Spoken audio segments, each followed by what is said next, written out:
السلام عليكم ورحمة الله وبركاته. ازيكم عاملين ايه؟ يا رب تكونوا بخير. النهارده ان شاء الله هنعمل مكرونة بالشاورما، حاجة كده تحفة وطريقتها سهلة جدا. يلا بينا نشوف المكونات. اول حاجه هنا بقى عندي في المكونات، هنا عندي لحمه، دي لحمه مسلوقه مقطعاها قطع، وهنا عندي طماطم وبصل وفلفل مقطعوهم بالشكل ده، وهنا عندي كيسين مكرونه و3 معالق كبار من الصلصه، وهنا عندي البهارات ملح وفلفل اسود وكمون. ودي كل المكونات اللي احنا النهارده هنستخدموها. اول حاجه هنا هجيب بقى لسلق المكرونه، جبت ميه حطيت فيها معلقه ملح وهسيبها تغلي براحتها، وهنا هعمل معاكم الشاورما. نقلت حله الميه على العين التانية لغايه ما تغلي، وهحط المكرونه. هنا بقى هعمل معاكم الشاورما. اول حاجه كده حطيت البصل في الزيت، هديها تشويحه واحط البهارات بتاعتي، الملح وفلفل اسود والكمون.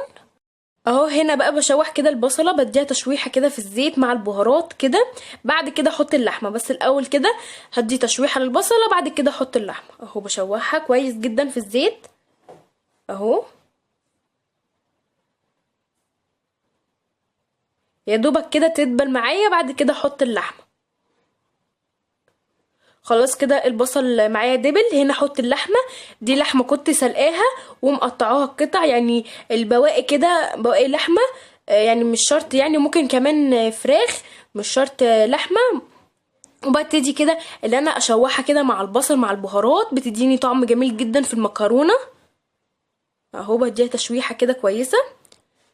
بعد كده احط الطماطم والفلفل، بس الاول بديها تشويحه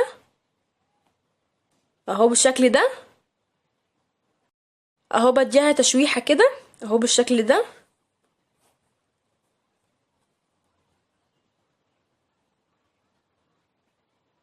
خلاص كده شوحت اللحمة.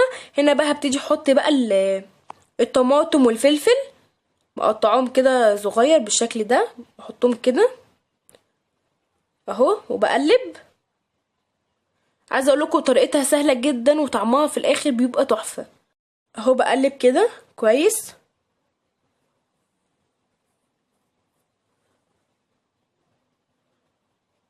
هنا بقى هبتدي احط الصلصه. هنا عندي 3 معالق كبار من الصلصه اهو. هبتدي احط كده 3 معالق كبار من الصلصه، عايزين تزودوا براحتكم.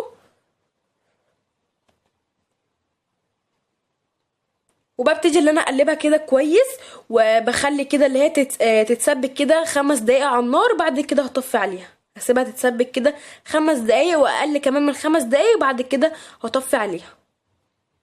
ودي صلصه كنت انا حاطه فيها كمان معلقتين من الميه اهو. قلبتهم كده كويس. خلاص كده اتسبكت معايا. هبتدي بقى ان انا اطفي عليها اهو. ابتدي اطفي عليها خلاص. خلاص هنا طفيت عليها. وهنا المكرونه، ميه المكرونه غليت معايا. هبتدي احط المكرونه. هنا هحط كيسين مكرونه، عايزين تزودوا عايزين تقللوا براحتكم. هنا حطيت كيسين مكرونه، هسيبهم بقى يتسلقوا براحتهم. خلاص كده المكرونه اتسلقت معايا، بقت معايا بالشكل ده. وطبعا صفيتها من الميه كويس. وهنا بقى حطيت عليها الشاورما اللي احنا عملناها. مش هنعمله صلصه، مش هنعمله اي حاجه. وببتدي ان انا اقلبها كده طبعا على النار، بسيبها كده دقيقتين على النار. بعد كده هطفي عليها، بس الاول ايه بقلبها كده كويس اهو. وحط هنا حابه احط اللي انا معلقه دبس الرمان. عندكم يعني حابين تحطوها حطوها، مش حابين تحطوها براحتكم خالص، بس بتدي معانا طعم هنا جميل جدا. فانا احط كده معلقه دبس الرمان اهو، معلقه صغيره بس كده اهو. ببتدي ان انا اقلب، بسيبها كده دقيقتين كده على النار، وببتدي ان انا اطفي عليها. خلاص كده هطفي عليها خلاص. خلاص كده هطفي عليها. بصوا بقت معايا بالشكل ده. وده شكلها بعد ما قدمتها. عايزه اقول لكم شكلها وريحتها وطعمها بجد يعني تحفه. جربوها بالطريقه دي هتعجبكم جدا. خلاص كده خلصنا الفيديو. اتمنى ان هو يعجبكم. ما تنسوش بقى تشتركوا في القناه وتفعلوا زر الجرس عشان يوصل لكم اي جديد انا بعمله في قناتي.